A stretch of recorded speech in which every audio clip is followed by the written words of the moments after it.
हजरात, जंग बढ़ने वाली है।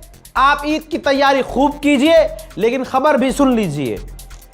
ईरान से जो हम उम्मीद कर रहे थे कि अब शायद ईरान रुक जाएगा या अब सीज फायर हो जाएगा, नहीं, अब ऐसा बिल्कुल नहीं होने वाला है, क्योंकि ईरान की एक और रेड लाइन को क्रॉस किया गया है। ट्रंप ने जो धमकी दी थी कि हम चाहें तो ईरान का पूरा बिजली घर पावर उड़ा सकते हैं, अमेरिका और इजराइल ने मिलकर, अमेरिका ने परमिशन दी, इजराइल ने बुशहर के शहर में जो ईरान का गैस फील्ड है, जहां ईरान के घरों के लिए, ध्यान से सुनिएगा, 80% बिजली बनती है और बिजली प्रोवाइड की जाती है, जो हमारे यहां कहलाता है बिजली घर। बुशहर में ईरान का सबसे बड़ा पावर प्लांट, जो पूरे ईरान को लगभग 80% ईरान को बिजली वही देता है, उस पावर प्लांट को इजराइल ने उड़ा दिया है। इजराइल ने कहा कि हमें अमेरिका ने परमिशन दी थी, तो सारे फसाद की जड़ आपको पता चल चुका है। अब आप समझ सकते हैं, बिजली घर उड़ा दिया। साउथ पारस गैस फील्ड ईरान की उड़ा दी गई है इजराइल के द्वारा। अब ईरान में बिजली बंद।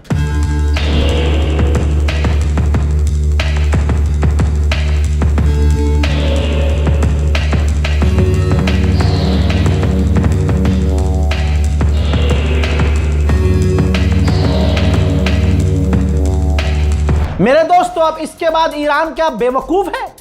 चुप रहेगा ईरान? तुम उसके लीडरों को मार रहे हो, टॉप लीडर्स को मार रहे हो, और फिर उसकी बिजली को, मतलब जनता को परेशान कर रहे हो, जनता को टारगेट कर रहे हो। आ गया ना शैतान बाहर। यही अमेरिका इजराइल क्या कह रहे हैं कि ईरान के लोग बाहर आए, प्रदर्शन करें और अपना देश, ये आजादी है। हजरत मोहतरम, ईरान भी शांत कैसे रहेगा? ईरान ने अब अरबों को धमकी दे दी है कि अभी तक तो ईरान सिर्फ अमेरिका के एसेट्स को निशाना बना रहा था। अब देखिए, ईरान ने जारी कर दी है भाई वार्निंग। कतर का पेट्रोकेमिकल कॉम्प्लेक्स ईरान ने खाली करने का हुक्म दे दिया है। इतना ही नहीं, ये देखिए कतर का है, किसी और का नहीं, अमेरिका का नहीं है। इसके बाद सऊदी की रिफाइनरी को उड़ाने की धमकी दे दी और खाली करने को ईरान ने कह दिया है। इसके बाद कतर की रिफाइनरी का मैप जारी कर दिया और ईरान ने खाली करने का हुक्म दे दिया है। उधर सऊदी अरब का, ये देखिए, सऊदी अरब का जुबैल पेट्रोकेमिकल प्लांट ईरान ने धमकी दी है उड़ाएंगे। उसके बाद भाई ये यूएई के गैस फील्ड का मैप जारी किया ईरान ने, कहा इसको भी तबाह कर देंगे। अब इसके बाद अरब का पेट खराब हुआ, अरबों को एहसास हुआ कि एक और बड़ी गलती हो गई। इसके बाद कतर के प्रधानमंत्री ने कहा है, तुरंत कह दिया है कि ये इजराइल ने बहुत बड़ी गलती कर दी, ये नहीं करना चाहिए था। जी हां, कतर के प्रधानमंत्री, और ये कोई सुअर की जात समझ नहीं रही, ये अरब हराम के पिल्ले समझ नहीं रहे कि इजराइल अमेरिका तुम्हारी कोई फिक्र नहीं करते। वो तो चाहते हैं कि ईरान तुम्हें भी तबाह करे, एक भाई से लड़ जाए और अमेरिका इजराइल को कुछ करना ना पड़े। अगर ईरान की बात शुरू से ये मान लेते और तुरंत भले ही कह देते कि भाई 6 महीने के लिए अमेरिका के मिलिट्री बेस हमारे यहां से चले जाए, खाली कर दो, या यूं कहते कि जब तक ईरान से बातचीत नॉर्मल नहीं हो जाती, जब तक जंग बंद नहीं होती, अमेरिका के मिडिल ईस्ट में सारे बेस खाली हो जाएं, भगा देते तुम, कम से कम इस तबाही से तो बच जाते। अब ईरान ने धमकी दी है कि अरबों को उड़ाएंगे, अरब की प्रॉपर्टीज को नुकसान पहुंचाएंगे। लो, उधर ईरान बिल्कुल चुप नहीं है। ईरान ने देखिए इजराइल की हाइफा रिफाइनरी को खाली करने का हुक्म दे दिया है कि इसको भी तबाह करेंगे। आप देखिए, अमेरिका इजराइल सेफ खेल रहे हैं और दुनिया को इस जंग में ढकेल रहे हैं। व्हाइट हाउस की प्रवक्ता ने कहा है कि अगर स्ट्रेट ऑफ हॉर्मुज खुल गया तो यूरोप और नाटो को ज्यादा फायदा होगा, हम तो इस्तेमाल ही नहीं करते। यानी जो अमेरिका कल तक कह रहा था कि हम बादशाह हैं, हम ये करेंगे, हम बचाएंगे, हम ये कर देंगे, वो दोस्तों अब अमेरिका पूरा पीछे हट गया है, तबाही मचा रहा है, ईरान को भड़का रहा है, अरबों को पिटवा रहा है ईरान से, और खुद पीछे हट गया है। मेरे दोस्तों, अमेरिकी सेनेटर ने क्या लिखा है? कहा कि अब तक हमने $22.8 बिलियन इस 18 दिन की जंग में खर्च कर दिए हैं। इस पैसे से हम मेडिकल दे सकते थे 6.8 मिलियन अपने बच्चों को, 2.6 मिलियन पब्लिक को घर के लिए पैसे दे सकते थे। हम ये पैसा जो हमारे यहाँ टीचर्स हैं उनको दे सकते थे, अच्छी तनख्वाह दे सकते थे, और स्टूडेंट्स पर पैसा खर्च कर सकते थे, लेकिन ट्रंप ने सब बर्बाद कर दिया।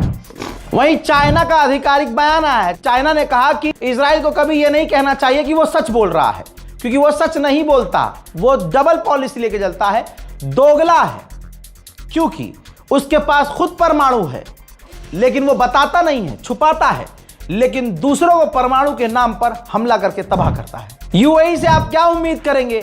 मैं पहले से कहता आया हूं, अभी थोड़ी ना कह रहा हूं, इस जंग से पहले कहता आया हूं कि यूएई उस मिडिल ईस्ट में नया इजराइल है। अब देखिए, यूएई के अधिकारी ने कहा है कि जो ईरान तमाम अरबों पर हमला कर रहा है, अब अरब देश इजराइल के और करीब होंगे। यह कोई नई बात नहीं है, पूरी दुनिया के मुसलमान जानते हैं कि तुम सुअर की जात पहले से यहूदी औरतों के साथ सोते हो। तुम्हारी चार जो औरत होती हैं, एक अरब की होती है, एक अमेरिका की होती है और 2 तुम यहूदी पकड़ते हो। सबको तुम्हारे हरामीपने का सारा कच्चा चिट्टा मालूम है। और यूएई पहले से सूडान में क्या कर रहा था सबको मालूम है। यूएई यमन में क्या करने वाला था सऊदी अरब को भी मालूम है। तुम उस इलाके में सऊदी अरब से ऊपर निकलना चाह रहे थे। इसी बात पर जंग होते होते सऊदी अरब और यूएई की रुकी है।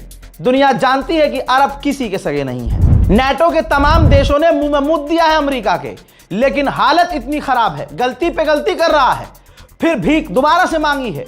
अमेरिका ने नेटो से कहा है कि स्ट्रेट ऑफ हॉर्मुज खुलवाने में मदद करें। होना अब यह चाहिए कि ईरान के पास जितनी ताकत है अब सब ताकत खोल दे।